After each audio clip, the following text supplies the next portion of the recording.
all the attention's on just some small town kid like me. But it's part of our tradition. It's part of our spirit. You know, the Auburn spirit. That's a big thing that we do. Is after every win, be it football, basketball, baseball, any sport, is we go roll those trees. And I think I heard that a couple days ago that we got cleared to roll them again this year. So the spirit's going to live on for at least another year, and hopefully we can do whatever we can to keep those trees healthy for as long as we can. And if not, we're just going to have to plant some more, and over time the tradition will keep going. We just really want to prove everyone wrong, just like we did last year. People weren't giving us a shot last year, and we have the same mentality as we did last year. Is we're going to take it game by game. We're going to try to win every game, and we expect ourselves to get to the Georgia Dome like we do every year. So we don't really listen to what all the naysayers have, whatever they're coming at us with, but it is a little bit of fuel to get us going and help us with our work. Angelo Blackson's one guy. He's in the middle of that defense, and he's big. He's hard to move. He's built just like Nick Fairley, and that's crazy to say it. He's just a freshman.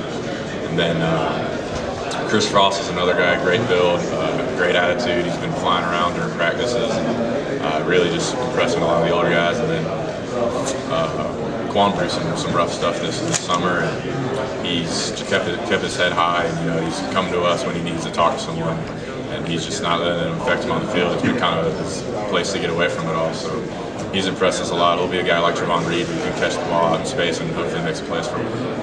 Well, with Clint and Barrett, they're both very similar quarterbacks, and I think that it's going to come down to who gives this team the better opportunity to win one, and who's going to keep the ball safe and not turn the ball over.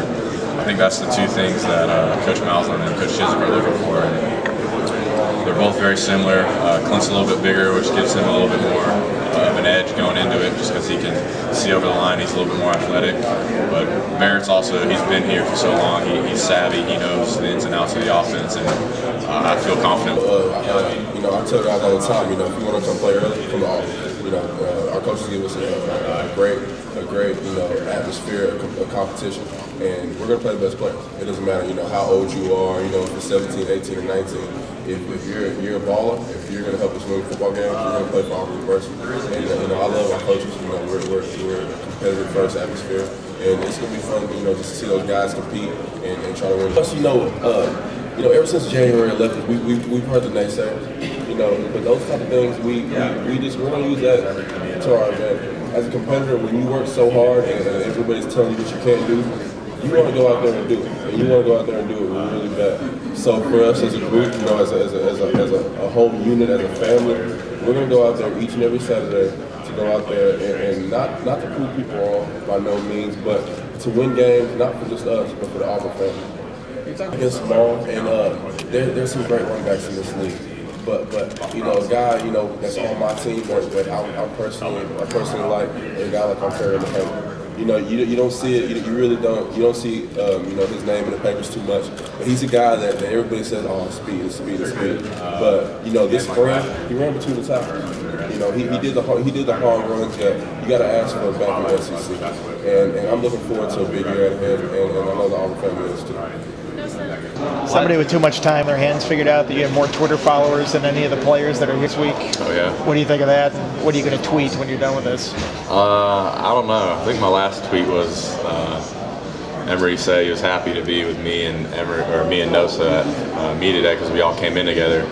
So I just retweeted that and said, "Oh, thanks, Emory," something like that. But I really don't tweet that much. It's just cool to know that I have that many followers. So. I don't really know what I'll tweet next. Do you have a competition with Emory and Nosa about followers, number that you get? No, I don't. Try to get them as many followers as I can, so it's not a big competition. But nobody can match Fairley? No, he's got a ton. He's pro though. He's pro. Some teams go with, you know, what they call it a championship slump the year after they win. I guess can you talk about how you don't fall into that slump or you don't fall into that hangover, I guess,